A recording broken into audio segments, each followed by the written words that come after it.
크리스찬의 쉿 콰이어트 타임.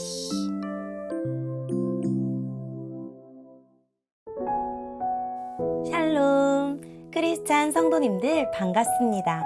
오늘의 본문은 사무엘상 25장 1절부터 22절까지의 말씀입니다. 본문의 제목은 호의를 무례로 갚는 나발입니다. 본문을 읽기 전에 어떤 내용인지 요약본을 먼저 읽어드릴게요. 사무엘이 죽은 후에 다윗이 바란 광야로 내려갑니다. 그곳에서 마온에 사는 부자 나발에게 호의를 베풀기를 구하지만 나발이 다윗을 조롱하며 부탁을 거절합니다. 오늘의 본문 1절입니다. 사무엘이 죽었습니다. 모든 이스라엘 사람이 모여서 사무엘을 위하여 슬퍼했습니다. 이스라엘 사람들은 사무엘을 라마에 있는 그의 집에서 장사 지냈습니다. 그때에 다윗은 바란 광야로 내려갔습니다. 마온에 어떤 사람이 있었는데 그는 갈멜의 땅을 가지고 있는 큰 부자였습니다. 그는 양 3,000마리와 염소 1,000마리를 가지고 있었습니다. 그는 갈멜에서 자기 양의 털을 깎았습니다. 그 사람의 이름은 나발이었고 갈렙의 자손이었습니다. 그의 아내의 이름은 아비가일이었습니다. 아비가일은 지혜롭고 아름다운 여자였습니다. 하지만 나발은 무자비하고 속이 좁은 사람이었습니다. 다윗은 목자들의 축제날인 양털 깎는 절기를 맞아 나발이 자기 양의 털을 깎고 있다는 이야기를 광야에서 들었습니다. 그래서 다윗은 젊은 사람 10명을 나발에게 보내며 그들에게 말했습니다. 갈멜로 가서 나발을 만나라. 그에게 내 이름으로 인사하여라. 그리고 이렇게 말하여라. 당신과 당신 집안이 잘 되기를 빕니다. 그리고 당신에게 딸린 모든 것도 잘 되기를 빕니다. 당신이 양털을 깎고 있다는 이야기를 들었습니다. 당신의 목자들이 우리와 함께 있었을 때에 우리는 그들을 조금도 해치지 않았습니다.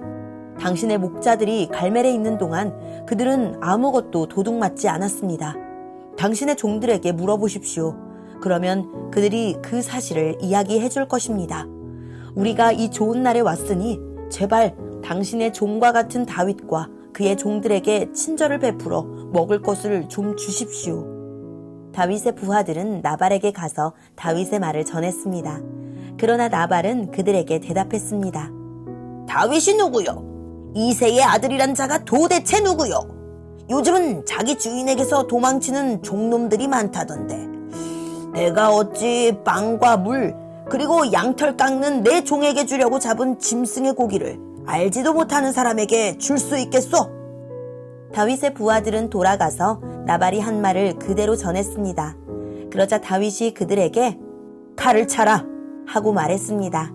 그들은 명령대로 칼을 찼고 다윗도 칼을 찼습니다. 400명가량이 다윗과 함께 떠나갔고 200명은 남아서 그들이 가진 물건을 지켰습니다. 나발의 종들 중 한 명이 나발의 아내 아비가일에게 말했습니다. 다윗이 우리 주인에게 인사하기 위하여 광야에서 사람들을 보냈는데 주인은 그들에게 욕을 했습니다. 그 사람들은 우리에게 아주 잘해주었습니다. 그들은 우리를 조금도 해치지 않았습니다. 우리가 그들과 함께 들에 있는 동안 그들은 아무것도 훔치지 않았습니다. 그들은 밤낮으로 우리를 보호해 주었습니다. 우리가 양떼를 지키고 있을 때 우리의 담이 되어 주었습니다. 그러므로 이제 어떻게 해야 할지를 잘 생각해 보십시오. 다윗은 우리 주인과 그 집안을 해치기로 이미 결심하였습니다. 주인은 너무 못된 사람이라 누구도 말을 붙여볼 생각조차 못하고 있습니다. 아비가일은 급히 서둘렀습니다. 아비가일은 빵덩이 200개와 포도주가 가득 찬 가죽 부대 2개와 양 5마리를 요리하였습니다. 또 볶은 곡식 5세아와 건포도 100송이와 무화과 떡 200덩이도 준비하였습니다. 아비가일은 그것들을 나귀 등에 실었습니다. 그리고 나서 아비가일은 자기 종들에게 말했습니다. 먼저 가거라. 나는 뒤따라 가겠다. 아비가일은 이 일을 자기 남편에게는 말하지 않았습니다. 아비가일은 자기 나귀를 타고 산골짜기로 내려갔습니다. 그곳에서 아비가일은 자기 쪽으로 내려오고 있는 다윗과 그의 부하들을 만났습니다. 그때 다윗은 막 이렇게 말하고 있었습니다. 다 소용없다. 나는 광야에서 나발의 재산을 지켜주었고 그의 양이 도둑맞지 않게 보살펴주었다. 그에게 좋은 일을 해주었는데도 그는 선을 악으로 갚았다. 내일까지 나발의 가족 중 한 사람이라도 내가 살려두면 내가 하나님의 무서운 벌을 받아도 좋다. 아멘. 오늘의 본문을 통해 이해할 수 있는 부분은 무엇일까요? 다윗의 든든한 후원자인 사무엘 선지자가 죽고 사울은 언제 다시 돌변할지 모르는 상황이었습니다. 다윗은 남쪽 유다 지역의 바란 광야로 거처를 옮깁니다. 한편 다윗은 갈멜 땅의 거부인 나발에게 도움을 요청합니다. 양털 깎는 날은 축제일이고 손님을 대접하는 날입니다. 그런데도 어리석은 나발은 도움은커녕 다윗을 노골적으로 무시하고 모욕감을 줍니다. 다윗은 블레셋 같은 약탈자로부터 그의 재산을 보호해 주었고 그의 재산에 어떠한 해도 끼치지 않았지만 나발은 은혜를 원수로 갚습니다.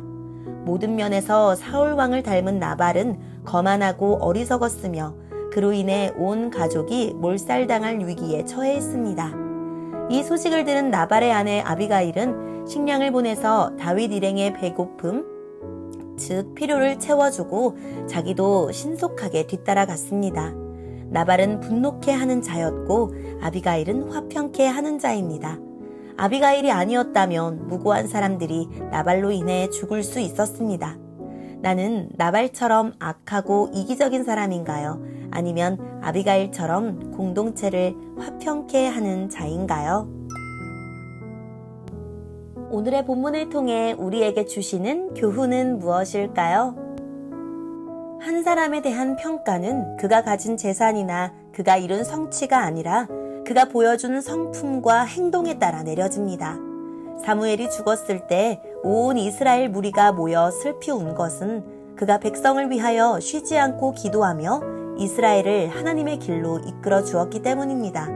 물론 우리 삶에 대한 최종적인 평가는 하나님이 내리시겠지만 우리 곁의 사람들도 우리를 평가합니다. 나는 현재 어떤 사람으로 평가받고 있습니까? 내가 떠난 후 어떤 사람으로 기억되고 싶습니까? 받은 은혜에 감사할 줄 모르거나 은혜를 원수로 갚아서는 안 됩니다. 나발은 양이 3,000마리, 염소가 1,000마리나 될 정도로 큰 부자였지만 인색하고 오만했습니다. 다윗과 그의 부하들이 나발의 양떼를 지키고 돌보는데 담과 같은 역할을 해주었음에도 다윗을 도망자와 거지 취급하며 조롱했습니다. 선을 악으로, 호의를 냉대로 갚은 것입니다. 누군가가 내게 베풀어준 호의는 당연하게 여기고 내가 갚고 감사해야 할 호의에 대해서는 지나치게 인색하게 굴고 있진 않은가요? 분노를 잘 다스려야 하고 복수심을 경계해야 합니다. 다윗은 정중하고 정당한 요청이 무시당하고 모욕을 받자 분노에 휩싸여 보복을 결심했습니다. 사울을 해치는 것을 금했던 다윗이 나발을 향해서는 분노하며 그의 집안의 모든 남자를 죽이겠다고 나섭니다. 나발의 언행은 분명 잘못된 것이지만 다윗의 반응도 지나치게 감정적이었습니다. 나를 화나게 하는 사소한 말과 행동은 무엇입니까? 만만하거나 약한 사람에게 유독 더 화를 내지는 않습니까? 오늘의 말씀을 통해 각자에게 주시는 성령 하나님의 음성에 귀를 기울이며 살아계신 하나님, 은혜를 보답할 줄 아는 사람, 분노를 억제할 줄 아는 사람이 되게 해주세요 라고 기도하고 오늘도 말씀을 붙들고 승리하는 하루를 살아냅시다. 여기까지 크리스찬의 쉿 콰이어트 타임 이었습니다.